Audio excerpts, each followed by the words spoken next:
Amazon lost my package. Hey everyone, it's your girl Regina coming at you guys with another video. This video is all about my book haul. As I said, for the year of 2020, I was going on a book buying ban. The only couple of caveats were going to be vegan book box subscription, because that's one book a month, and my birthday, which was on May 1st, and Christmas, right? But if any of my friends and family were going to give me a book, I wasn't going to turn that down. So, here I have, 1, 2, 3, 4, 5, 6, 7, 8, 9, 10, 12 books. Oh my. Some gifted by my brother, some gifted by my friend, and some I bought.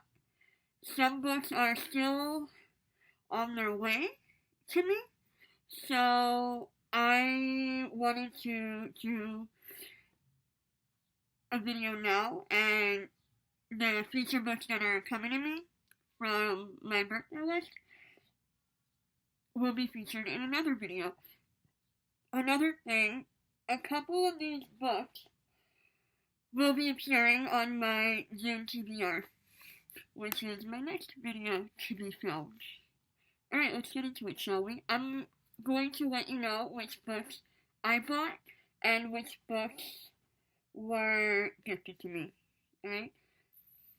First off, we have Graceling by Kristen Bushore. I really like the cover of it. It's so pretty. It's also my favorite color. It's so pretty. And this one is about a young girl named Katsa who has been able to kill a man with her bare hands since she was 8. She's a Graceling, one of the rare people in her land born with an extreme skill. As niece of the king, she should be able to live a life of privilege. But graced as she is with killing, she is forced to work as the king's thug. It's a really cool book. I haven't read it yet, but I'm really excited to dive in. I'm still trying to finish my May TBR. I finished half my TBR within the first 11 days, and so I have one more library book left, and I'm working my way through Henderbill. So some of these books I'll be reading whenever, towards the next half of 2020. I'm excited about this. Oh my goodness, it's so pretty. Wait. No.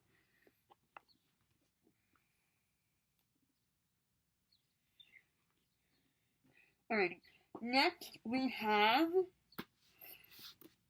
Good Morning, Good Night, Little Pep Talks for Me and You by Lin-Manuel Miranda.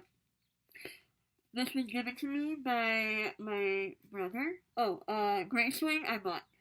So, this one is a funny little story. I bought this book last year as a huge Hamilton fan, and I really want to support the actors of the Broadway musical, and I love the writing style of Lin-Manuel Miranda. A friend of mine was having a birthday in February, and I decided to give her my copy of this without reading. I was happy to give it to her, but I realized once she started sending pictures of the passages in the book, I was like, oh no. I really want that book back, so instead of asking for the book back, because that's just rude, I bought myself another copy.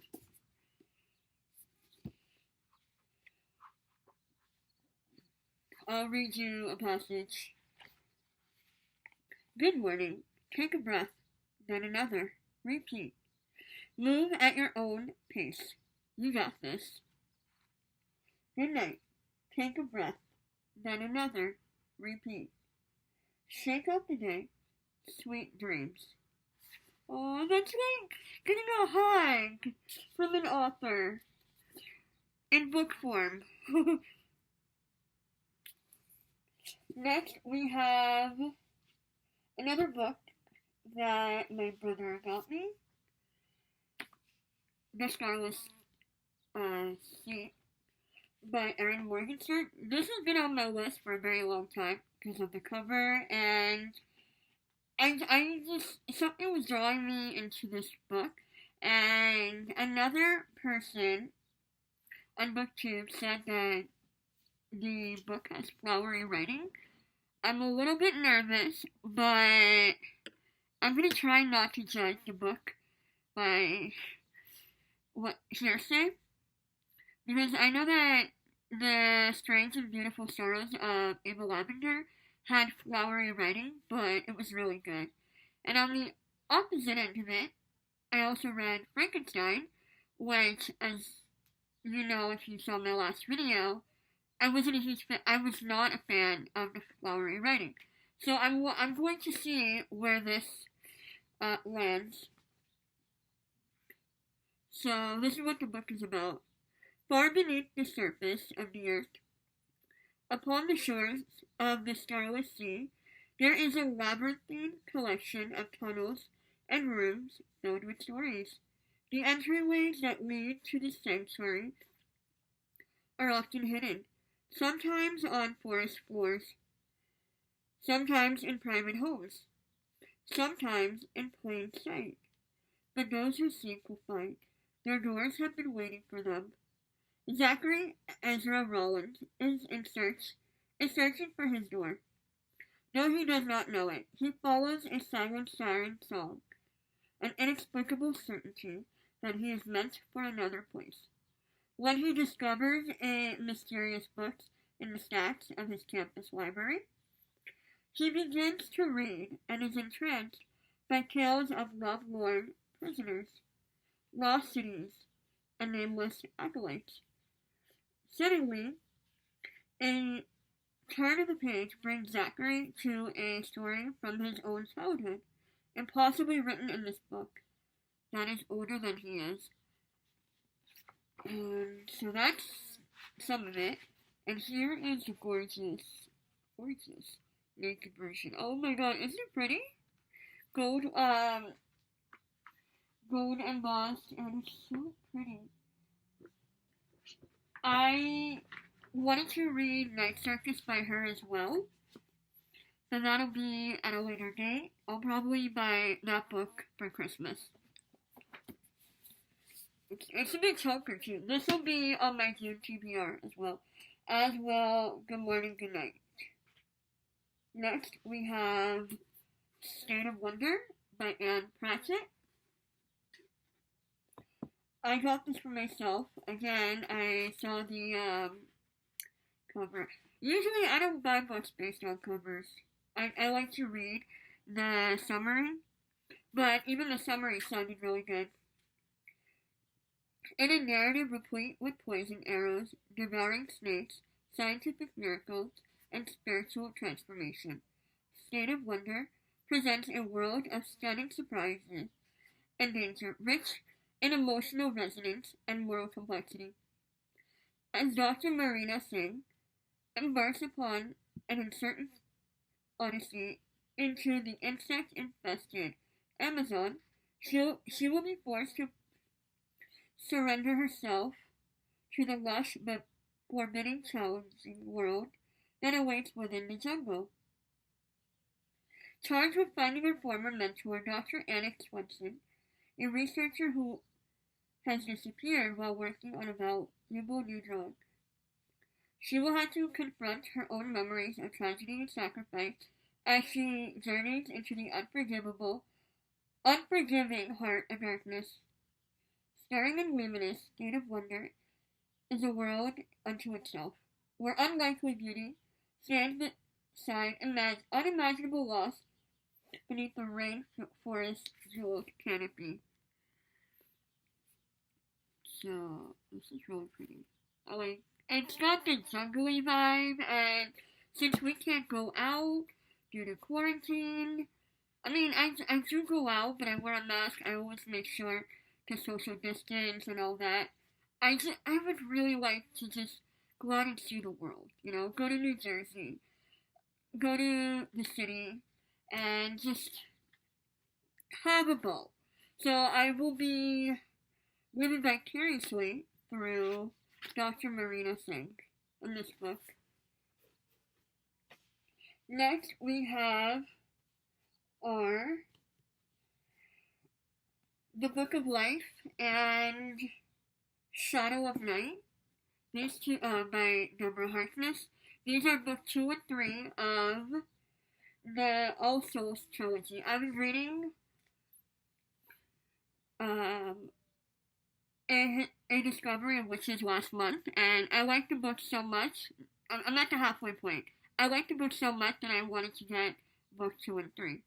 Complete the trilogy. This will probably be on my November TBR. I don't know. We'll see. Okay. Next, we have Love. Whoops.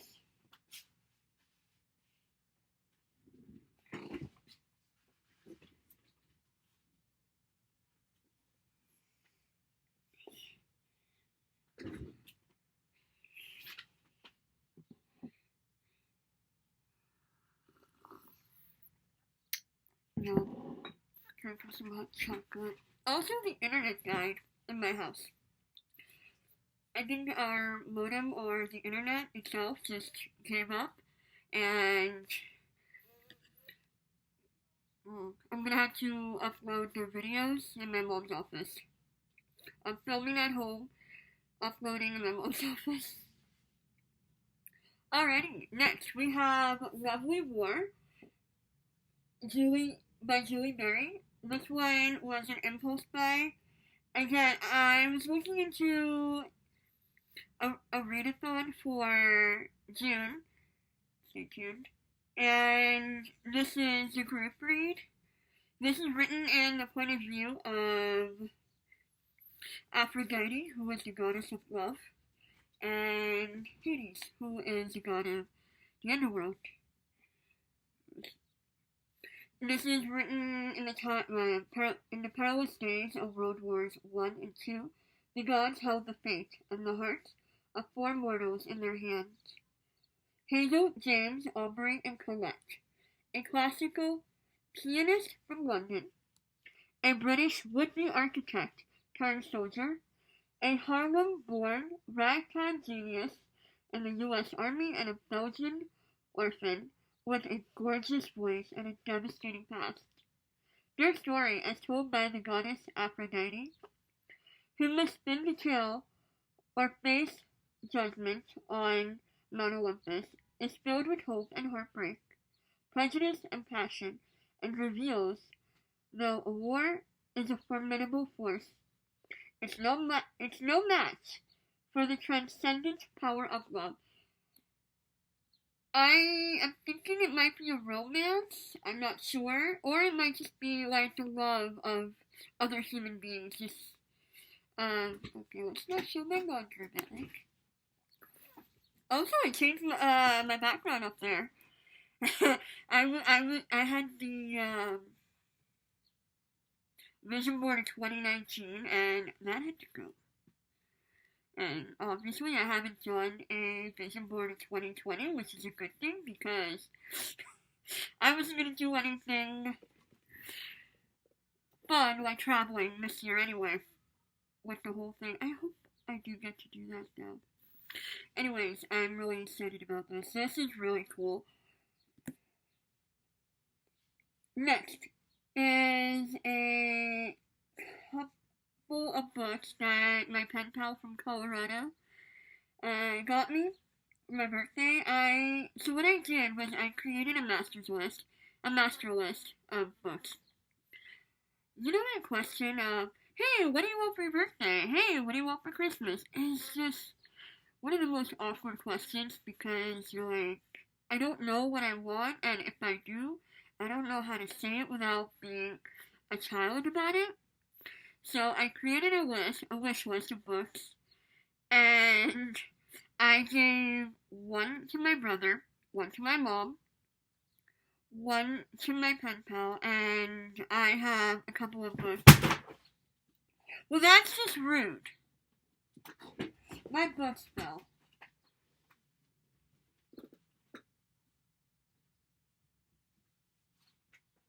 Okay.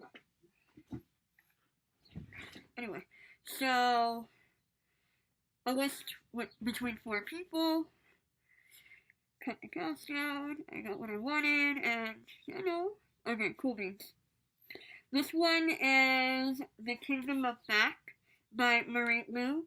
I've heard so much about this author, and I really wanted to dive into her world. This one is about Bach's sister. Oh, it's just 2 minutes? Okay. But Beethoven's sister, right? Yeah. And just how she deals with being the sister of a very famous composer who is also gifted herself. And so she is going to... Wait, is it? Not Beethoven. Mozart. Oopsie daisy. I just saw the back. It says, I am the sister of the other Mozart, and her story is mine. And so she's going to deal with what it's like being not only a woman of that time, but a woman with ambition during the time of classical music. So, yeah.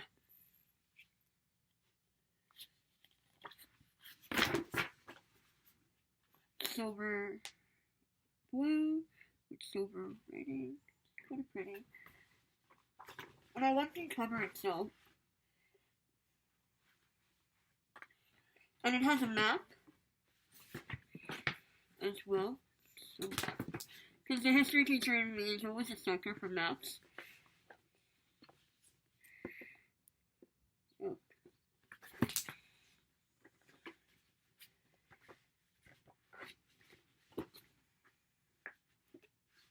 Oh, there's a map.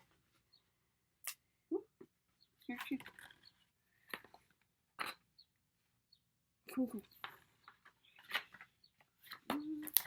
This will be on my June TBR as well. Next I have is The 13th Tale, also gifted by my pen pal. I have been wanting this book ever since I saw it. It's been on my list for so long that I finally just said, you know what, I need this in my life. I need this in my possession.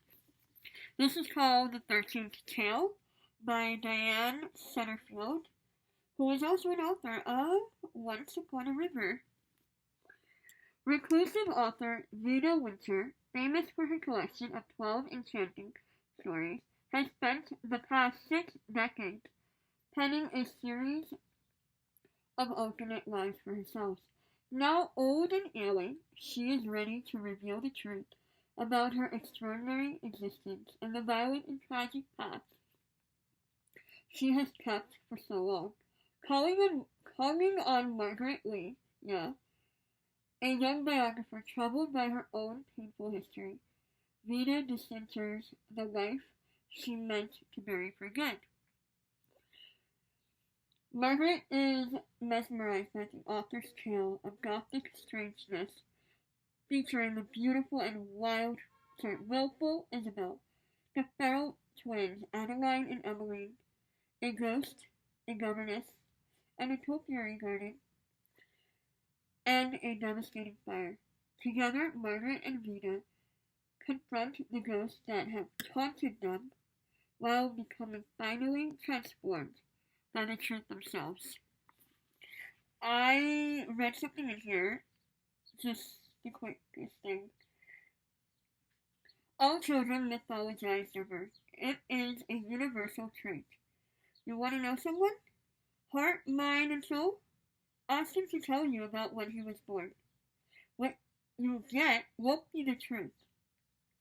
It will be a story. and nothing is more telling than a story. Rita Winter, 13 Tales of Change and Desperation. I cannot wait to start reading this. It's it's beautiful, eerie and fascinating by the USA today. Sometimes when you open the door to the past, what you confront is your destiny. Okay, now I really want to read this. Like now. I actually want to stop filming and just read this now. Like every time I read the synopsis of it, like, look at it. It's a cover full of books. It's just like such a gripping synopsis, and you know what? I really hope that the story inside is just as good as the synopsis. Because what ends up happening is that the synopsis either doesn't tell you, like, accurately tell you what the book is about, or the story just doesn't follow the synopsis at all. And it's aggravating when one of those happens. It will either be really, really great, or it'll be like, what was the story about? What is the synopsis about? Like, it's a bit of a disconnect. Alright. The last three. So, another friend of mine, I was talking to him and I said that I have never read Artemis Fowl. And I read Pendragon, the first book, back in... When was the first book written?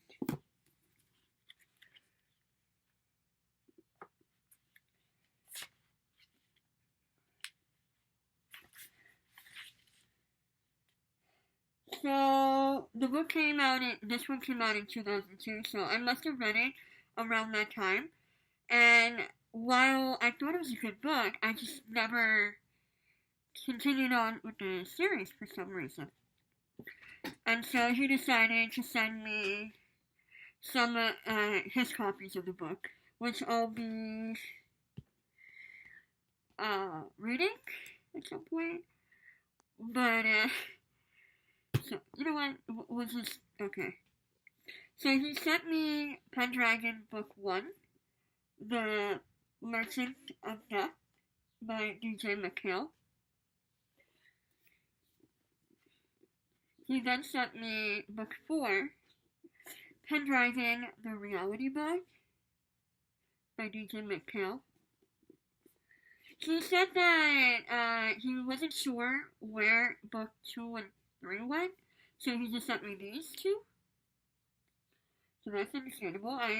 I will be reading Pendragon 1 and then borrowing either from the library or listening to it on one of my audiobooks app. Next is Artemis Fowl by Owen Colfer. I read High Fire by Owen Colfer and I loved his writing. So like that book is more adult. It's a adult paranormal fantasy because it has a dragon in it. Why not? And I was laughing so much while reading. It was beautifully written, and also Owen Colfer is the cutest old man I've ever seen in my life. Right? He's just so cute looking and just so sweet that I just want to just hear his accent all day long. He's Irish, by the way. So, my friend sent me book 6 of a series that I never read. So, I'm gonna hunt down books 1 through 5 and then get to this one. Also, I like the cover. They're pretty. I hear that Artemis Fowl will be a movie coming out at some point. What do you guys think of it? If you guys have read Artemis Fowl, like the real fans of Artemis Fowl, because I saw the trailer, I thought it was decent, But then I read the comments and everyone's saying this is really different from the books. So, I mean, hey, I really like Percy Jackson book, one and sorry, movies 1 and 2. They were total crap fest. Pardon my language. It was just,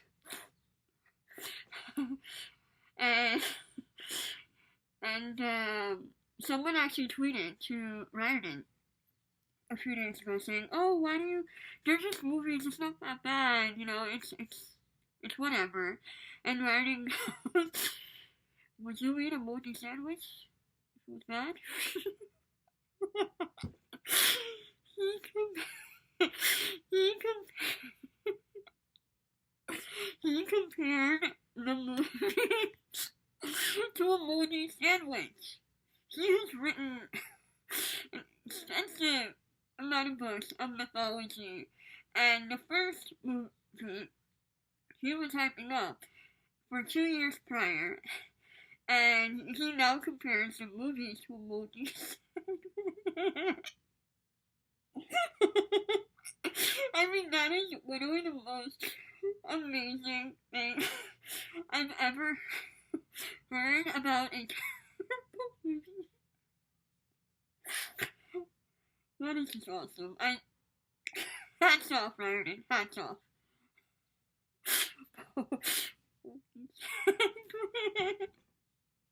The book, the tweet itself is hilarious. I'm going to, wait.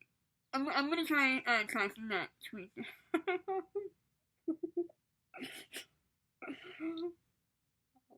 you know the movies or the show is that bad when the author of the series says, wait, wow. Alright, I'm going, okay.